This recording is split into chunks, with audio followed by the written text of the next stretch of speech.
இது நமது கேப்டன் தொலைக்காட்சியின் இரவு செய்திகள். வழங்குவதற்காக உமா சிவகுமார். முக்கிய செய்திகள். போக்குவரத்து தொழிலாளர்கள் மீதான பழிவாங்கும் நடவடிக்கையை தமிழக அரசு உடனடியாக கைவிட வேண்டும். போக்குவரத்து துறையில் நடைபெறும் தவறுகளை மறைக்க முயல்வதாகவும் கேப்டன் விஜயகாந்த் குற்றச்சாட்டு. ஹஜ் பயணத்திற்கான மானியம் ரத்து என்ற உத்தரவை திரும்பப் பெற வேண்டும். நடுநிலையுடன் செயல்பட வேண்டிய மத்திய அரசு மதங்கள் சார்ந்து செயல்படுவதாகவும் கேப்டன் குற்றச்சாட்டு.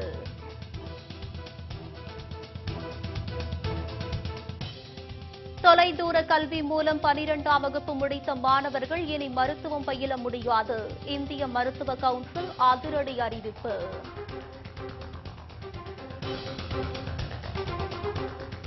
திருப்பூர் மாணவர் சரத் பிரபு மரணத்தில் நீடிக்கும் மர்மம். தன் மகன் தற்கொலை செய்து கொள்ளவில்லை என சரத் பிரபுவின் தந்தை திட்டவட்டம்.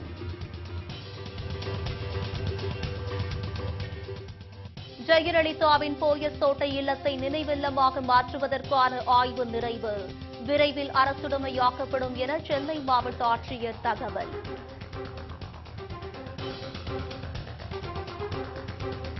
மும்பை தாக்குதலுக்கு காரணமான ஹபீஸ் சையத் மீது நடவடிக்கை எடுக்க முடியாது என பாகிஸ்தான் பிரதமர் கைவிரிப்பு.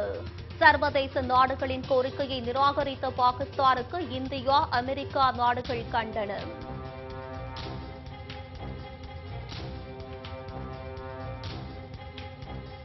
விரிவான செய்திகள். ஊதிய உயர்வு கேட்டு வேலைநிறுத்த போராட்டத்தில் ஈடுபட்ட தொழிலாளர்களை கூடுதல் பணி செய்ய கட்டாயப்படுத்தி பழிவாங்கும் நடவடிக்கையை மேற்கொண்ட தமிழக அரசுக்கு தேமுதிக தலைவர் கேப்டன் விஜயகாந்த் கடும் கண்டனம் தெரிவித்துள்ளார்.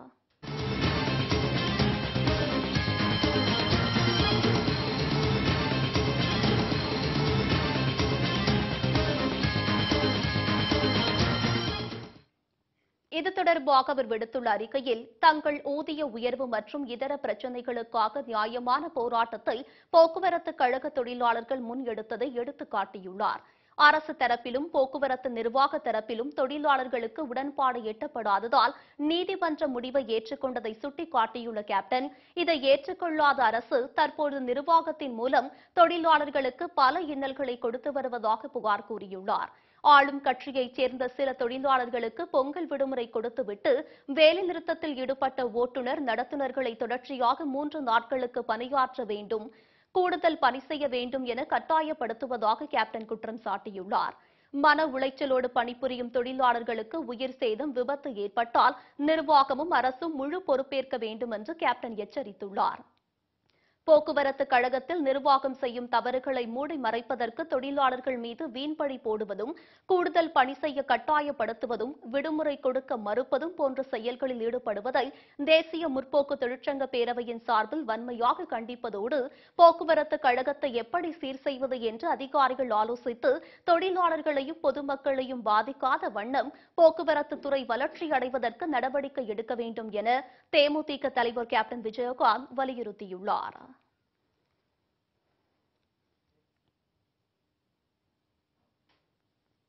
தமிழக முன்னாள் முதலமைச்சர் எம்ஜிஆரின் பிறந்த நாளையொட்டி அவரது திருவுருவ சிலை மற்றும் படத்திற்கு மாலை அணிவித்தும் மலர்களை தூவியும் தேமுதிக தலைவர் கேப்டன் விஜயகாந்த் மரியாதை செலுத்தினார்.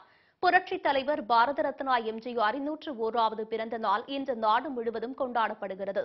இதனையொட்டி சென்னை கோயம்பேட்டில் உள்ள தேமுதிக தலைமை கழகத்தில் உள்ள எம்ஜிஆரின் சிலைக்கு தேமுதிக தலைவர் கேப்டன் விஜயகாந்த் மாலை அணிவித்து மரியாதை செலுத்தினார்.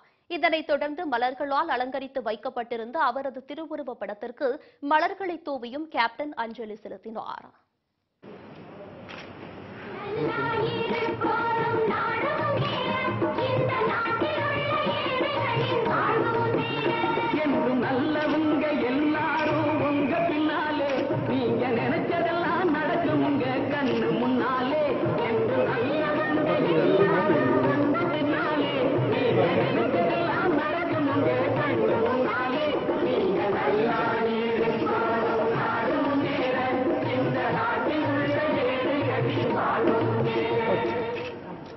இதனைத் தொடர்ந்து தலைமை கழக நிர்வாகிகள், மாவட்ட செயலாளர்கள், தொண்டர்கள் எம்ஜிஆருக்கு மரியாதை செலுத்தினர்.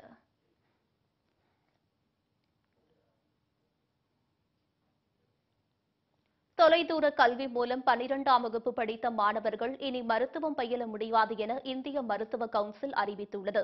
நீட் தேர்வை அறிமுகப்படுத்திய பின் தற்போது மற்றும் ஒரு அதிரடியான உத்தரவை மருத்துவ கவுன்சில் பிறப்பித்துள்ளது. இதில் தொலைதூர கல்வி மூலம் 12ஆம் வகுப்பு படித்த மாணவர்கள் மருத்துவம் பயில அனுமதிக்கக்கூடாது என்று தெரிவிக்கப்பட்டுள்ளது. செய்முறை தேர்வு மற்றும் மருத்துவ மாணவர்களின் தரத்தை உயர்த்தும் வகையில் இந்த சட்டம் கொண்டுவரப்பட்டுள்ளது. தினசரி வகுப்புகளுக்கு சென்று பயிலும் மாணவர்களோடு ஒப்பிடும்போது தொலைதூர கல்வி அல்லது திறந்தவெளி கல்வி பெற்ற மாணவர்களின் தகுதி நீட் போன்ற தேர்வுக்கு நிகராக இருக்காது என MCI தெரிவித்துள்ளது. மருத்துவ கவுன்சிலின் இந்த முடிவுக்கு தற்போதே கடும் எதிர்ப்பு எழுந்துள்ளது. இதனால் நிறைய மாணவர்கள் பாதிக்கப்பட வாய்ப்பிருப்பதாக கூறப்பட்டுள்ளது. ஆண்டுக்கு திறந்தவெளி மற்றும் தொலைதூர கல்வி வாயிலாக 2 லட்சம் மாணவர்கள் கல்வி பயின்று வரும் நிலையில் இந்திய மருத்துவ கவுன்சில் அதிரடி அறிவிப்பை வெளியிட்டுள்ளது.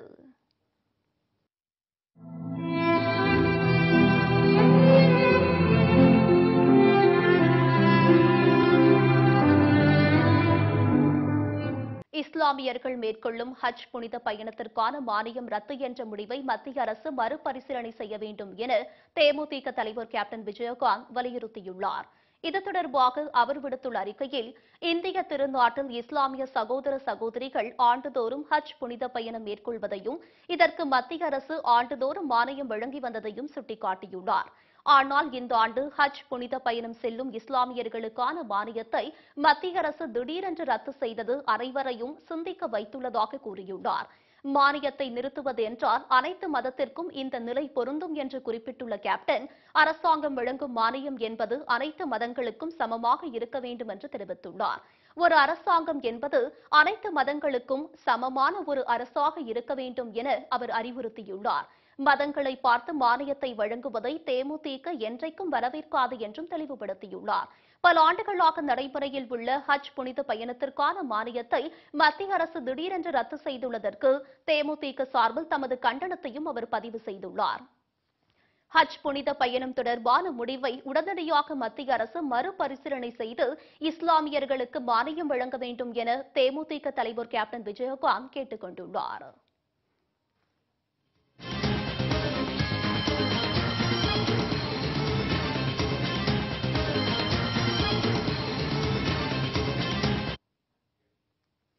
காவிரியில் தண்ணீர் திறக்க கோரி வரும் 27ஆம் தேதி டெல்டா மாவட்டங்களில் ரயில் மறியல் போராட்டத்தில் ஈடுபட உள்ளதாக விவசாயிகள் தெரிவித்துள்ளனர்.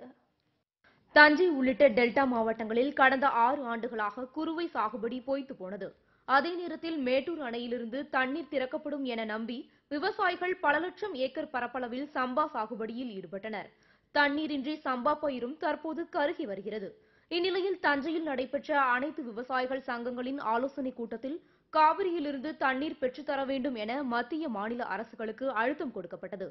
இதே கோரிக்கையை வலியுறுத்தி வரும் 27ஆம் தேதி தஞ்சை, நாகை, திருவாரூர், கடலூர் ஆகிய 5 மாவட்டங்களில் ரயில் மறியல் போராட்டத்தில் ஈடுபட உள்ளதாக கூட்டத்தில் முடிவு செய்யப்பட்டது. மத்திய அரசாங்கம் கர்நாடகத்திலிருந்து தண்ணீரை பெற்றுத்தர வலியுறுத்தி வரக்கூடிய ஜனவரி மாதம் 27ஆம் தேதி தஞ்சாவூர், திருவாரூர், நாகப்பட்டினம், திருச்சி, கடலூர் ஆகிய 5 மாவட்டங்களில் அனைத்து விவசாய சங்கங்களின் சார்பில் மத்திய அரசை வலியுறுத்தி ரயில் மறியல் போராட்டத்தில் ஈடுபடுவது என்று இன்றைய கூட்டத்தில் முடிவெடுக்கப்பட்டிருக்கிறது என்பதை தெரிவித்துக் கொள்கிறேன். பல்வேறு நிகழ்வுகளை இனி சுருக்கமாக செய்தித்துறைகளாக தற்போது காண்போம். ஹஜ் மானியம் ரத்து என்ற உத்தரவை மத்திய அரசு மறுபரிசீலனை செய்ய வேண்டும் என தமிழக முதலமைச்சர் எடப்பாடி பழனிசாமி வலியுறுத்தியுள்ளார். சென்னையில் நடைபெற்ற எம்ஜிஆர் நூற்றாண்டு விழாவில் பங்கேற்றவர் இதனை தெரிவித்தார். தினகரன், ரஜினி, கமல் என யார் தனிக்கட்சி தொடங்கினாலும் அதிமுகவுக்கு ஒரு பாதிப்பும் இல்லை என்றார். மேலும் வெளி மாநிலங்களில் படிக்கும் தமிழக மாணவர்களின் பாதுகாப்பை உறுதி செய்ய நடவடிக்கை எடுக்கப்படும் என்றும் அவர் அப்போது தெரிவித்தார். வேலூர் மாவட்டம் ராணிப்பேட்டை அடுத்த அம்மூர் பேரூராட்சியில் எம்ஜிஆர் சிலைக்கு தேமுதிக சார்பில் வேலூர் கிழக்கு மாவட்ட செயலாளர் கூட்டத்தாக்கு நித்யா மாலை அணிவித்து இனிப்புகளை வழங்கினார். இதில் நகர செயலாளர் ஆக்கி சுரேஷ் தலைமையில் நடைபெற்ற இந்த நிகழ்ச்சியில் மாநில அவைத் தலைவர் KV பாலாஜி உள்பட பலர் கலந்து கொண்டனர்.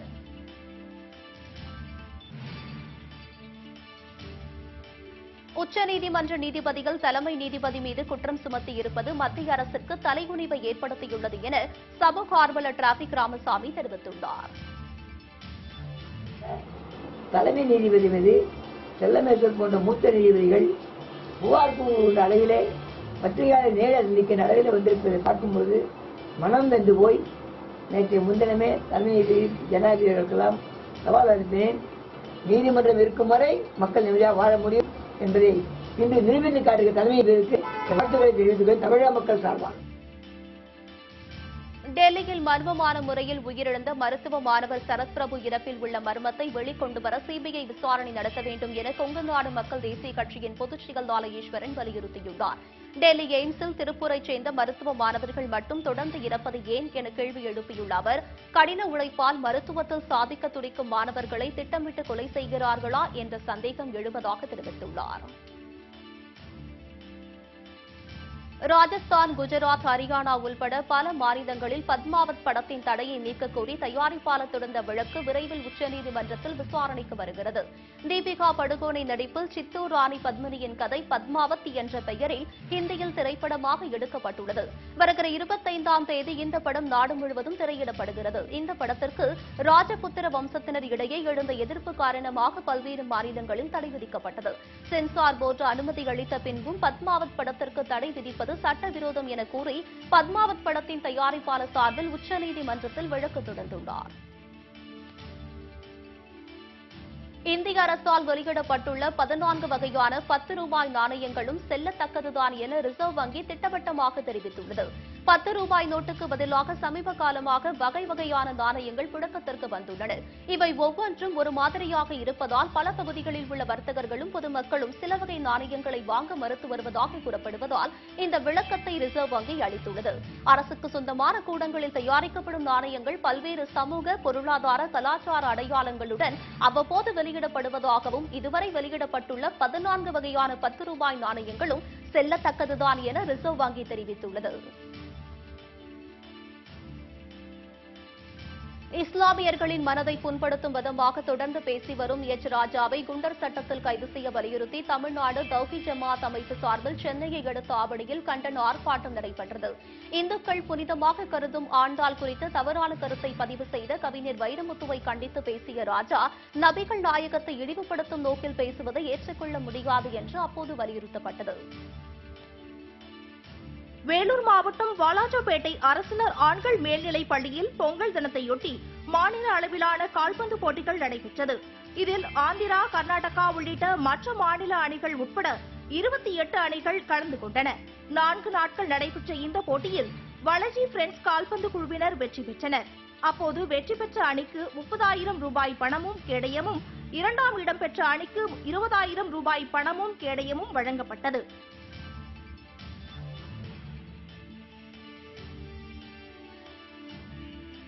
வேலூர் மாவட்டம் வாலாஜாபேட்டை அரசினர் ஆண்கள் மேல்நிலைப் பள்ளியில் பொங்கல் தினத்தையொட்டி மாநில அளவிலான கால்பந்து போட்டிகள் நடைபெற்றது. இதில் ஆந்திரா, கர்நாடகா உள்ளிட்ட மற்ற மாநில அணிகள் உட்பட 28 அணிகள் கலந்து கொண்டன. 4 நாட்கள் நடைபெற்ற இந்த போட்டியில் வளஜி காஞ்சிபுரம் மாவட்டம் தாம்பரம் அடுத்த ஆலப்பாக்கத்தில் செல்போன் கடையின் பூட்டை உடைத்து 3 லட்சம் ரூபாய் மதிப்புள்ள செல்போன் உள்ளிட்ட பொருட்களை மர்ம நபர்கள் கொள்ளையடித்துச் சென்ற சம்பவம் அப்பகுதியில் பெரும் பரபரப்பை ஏற்படுத்தியுள்ளது. செல்போன் கடை நடத்தி வரும் மீரான் என்பவர் வழக்கம் போல் கடையை மூடிவிட்டு சென்ற நிலையில் நள்ளிரவில் மர்ம நபர்கள் அவரது கடையின் பூட்டை உடைத்து இந்த கொள்ளை சம்பவத்தில் ஈடுபட்டுள்ளனர். இதுகுறித்து அளிக்கப்பட்ட புகாரை அடுத்து பீர்க்கன்கரணி போலீசார் வழக்கு பதிவு செய்து விசாரணை மேற்கொண்டு வருகின்றனர். தஞ்சை மாவட்டம் திருவையாறு அருகே மேல திருப்பந்துருத்தி கிராமத்தில் உள்ள அரசு மேல்நிலைப் பள்ளிக்கு காவல் ஆணையை பணியமர்த்த வேண்டும் என ஆசிரியர்கள் மற்றும் பொதுமக்கள் கோரிக்கை விடுத்துள்ளனர். பொங்கல் விடுமுறையின் போது மர்ம நபர்கள் பள்ளி வளாகத்தில் மது அருந்தியதோடு அங்குள்ள கொடிக்கம்பம், மின்விசிறி, குடிநீர் குழாய் போன்றவற்றை உடைத்ததாக புகார் எழுந்துள்ளது. மேலும் விடுமுறை நாட்களில் இதுபோன்ற சம்பவங்கள் தொடர்ந்து நடைபெறுவதாகவும் இதனை தடுக்க அரசு உரிய நடவடிக்கை எடுக்க வேண்டும் என்று அவர்கள் கோரிக்கை விடுத்துள்ளனர். தேமுதிக தலைவர் கேப்டன் விஜயகாந்தின் ஆணைக்கிணங்க நெல்லை பழையப்பேட்டையில் பொங்கல் விளையாட்டுப் போட்டிகளின் பரிசளிப்பு விழா நடைபெற்றது. சர்தார்புரம் கோவில் திடலில் நடைபெற்ற இந்த நிகழ்ச்சிக்கு மாவட்ட செயலாளர் முகமது அலி தலைமையேற்று வெற்றி பெற்றவர்களுக்கு பரிசுகளை வழங்கினார். பின்னர் மாணவ மாணவிகளின் கலை நிகழ்ச்சிகள் நடைபெற்றன. இந்த விழாவில் தேமுதிக நிர்வாகிகள், தொண்டர்கள் மற்றும் பொதுமக்கள் ஏராளமானோர் கலந்து கொண்டனர். திருவாரூர் மாவட்டம் திருத்துறைப்பூண்டி அருகே மினி பேருந்து குளத்தில் கவிழ்ந்த விபத்தில் 10 பேர் காயமடைந்தனர். நுணாக்காடு என்ற பகுதியில் சென்று கொண்டிருந்த பேருந்து ஓட்டுநரின் கட்டுப்பாட்டை இழந்ததால் இந்த விபத்து ஏற்பட்டது. பயணிகளின் அலறல் சத்தத்தை கேட்டு அக்கம் பக்கத்தில் இருந்து ஓடி வந்த மக்கள் பேருந்தின் உள்ளே இருந்தவர்களை மீட்டு திருத்துறைப்பூண்டி அரசு மருத்துவமனைக்கு அனுப்பி வைத்தனர். விபத்து குறித்து திருத்துறைப்பூண்டி போலீசார் வழக்கு பதிவு செய்து விசாரணை நடத்தி வருகின்றனர். கிருஷ்ணகிரி மாவட்டம் தேன்கனிக்கோட்டை அருகே காட்டு யானை தாக்கியதில் மூதாட்டி ஒருவர் சம்பவ இடத்திலேயே உயிரிழந்த சம்பவம் அப்பகுதியில் பெரும் பரபரப்பை ஏற்படுத்தியுள்ளது. பொம்மத்தாத்தனூர் கிராமத்தை சேர்ந்த சாவித்ரி என்பவர் தனது விவசாய தோட்டத்தில் விவசாய பணிகளை மேற்கொண்டிருந்த போது அங்கு வந்த காட்டு யானை அவரை தாக்கியது. இதில் பலத்த காயமடைந்த அவர் சம்பவ இடத்திலேயே உயிரிழந்தார். சென்னை வேளச்சேரியில் பிளாஸ்டிக் அரிசியை சமைத்து சாப்பிட்டதால் ஆட்டோ ஓட்டுநர் ஒருவருக்கு வாந்தி மயக்கம் ஏற்பட்டது. வேளச்சேரியை சேர்ந்த ஆட்டோ ஓட்டுநர் முனுசாமி குறைந்த விலைக்கு 25 கிலோ அரிசி மூட்டையை வாங்கி வந்துள்ளார். இதனை சமைத்து சாப்பிட்ட அவருக்கு வாந்தி மயக்கம் ஏற்பட்டது. இதனை அடுத்து அப்பகுதியில் உள்ள தனியார் மருத்துவமனையில் அனுமதிக்கப்பட்டார். இந்த நிலையில் அரிசியை சோதித்த போது அது பிளாஸ்டிக் அரிசி என்று தெரியவந்தது. இச்சம்பவம் குறித்து போலீசார் விசாரணை மேற்கொண்டு வருகின்றனர். தூத்துக்குடியில் உள்ள நாலுமாவடியில் மின்னொலி கபடி போட்டி நடைபெற்றது. கிறிஸ்துவ அமைப்பு சார்பில் நடைபெற்ற இந்த போட்டியில் தமிழகம் முழுவதிலும் இருந்து 16 ஆண்கள் அணியினரும் 8 பெண்கள் அணியினரும் கலந்து கொண்டனர். இந்த ஆட்டத்தினிடையே பார்வையாளர்களுக்கான பரிசுகள் வழங்கப்பட்டது. மார்க்சிஸ்ட் கம்யூனிஸ்ட் கட்சியின் மாவட்ட செயலாளரை தாக்கிய எஸ்ஐ மீது நடவடிக்கை எடுக்க வேண்டும் என அக்கட்சியினர் கோரிக்கை விடுத்துள்ளனர். திருப்புவனத்திற்கு தனது மனைவியுடன் சென்ற மார்க்சிஸ்ட் கம்யூனிஸ்ட் பிரமுகர் கந்தசாமி கடை உரிமையாளர்களிடம் அத்துமீறி நடந்ததாக கூறி எஸ்ஐ திருமுருகனிடம் வாக்குவாதத்தில் ஈடுபட்டுள்ளனர். இதனையடுத்து நடத்தப்பட்ட தாக்குதல் நிகழ்வில் கந்தசாமி படுகாயமடைந்ததாக கூறப்படுகிறது.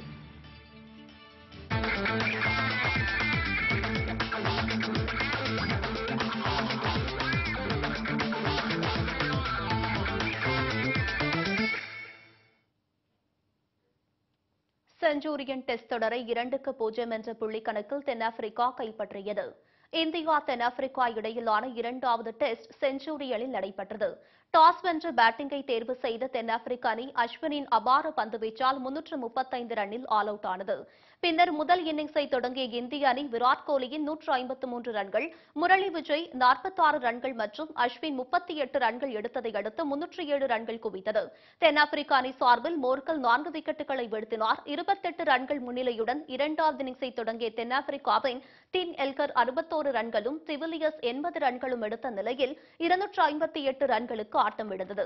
இந்திய அணி சார்பில் முகமது ஷமி 4 விக்கெட்டும் பும்ரா 3 விக்கெட்டும் வீழ்த்தினர். முதல் இன்னிங்ஸில் 28 ரன்கள் முன்னிலை பெற்றிருந்ததால் ஒட்டுமொத்தமாக தென்னாப்பிரிக்கா 286 ரன்கள் முன்னிலை பெற்றிருந்தது. இதனையடுத்து 287 ரன்கள் எடுத்தால் வெற்றி என்ற இலக்குடன் களமிறங்கிய இந்திய அணி நேற்றைய 4வது நாள் ஆட்ட முடிவில் 35 ரன்கள் எடுப்பதற்குள் 3 விக்கெட்டுகளை இழந்து திணறியது. On Ngiri's 2 wickets. The first one was Lokesh Rahul. This is the big one. Look at the ball nipping back in. The ball moved away for Lokesh Rahul to get that wicket. This one. இந்நிலையில் 5வது நாள் ஆட்டத்தின் போது புஜாரா, பார்த்திவ் பட்டேல் என அனைவரும் குறைந்த எண்ணிக்கையில் ஆட்டம் இழந்தனர். இதனால் இந்தியா 50.2 ஓவரில் 151 ரன்களுக்கு அனைத்து விக்கெட்டுகளையும் இழந்தது. இதனையடுத்து 135 ரன்கள் வித்தியாசத்தில் வெற்றி பெற்ற தென்னாப்பிரிக்க அணி 3 போட்டிகள் கொண்ட டெஸ்ட் தொடரை 2-0 என்ற புள்ளி கணக்கில் கைப்பற்றியது.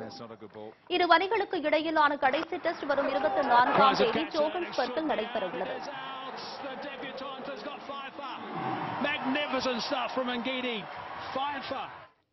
இத்துடன் செய்திகள் நிறைவடைகின்றன. மீண்டும் செய்திகள் இரவு 10 மணிக்கு. உண்மை செய்திகளை உள்ளது உள்ளபடி உடனுக்குடன் தெரிந்து கொள்ள தொடர்ந்து இணைந்திருங்கள் நமது கேப்டன் நியூஸ் தொலைக்காட்சியுடன். வணக்கம்.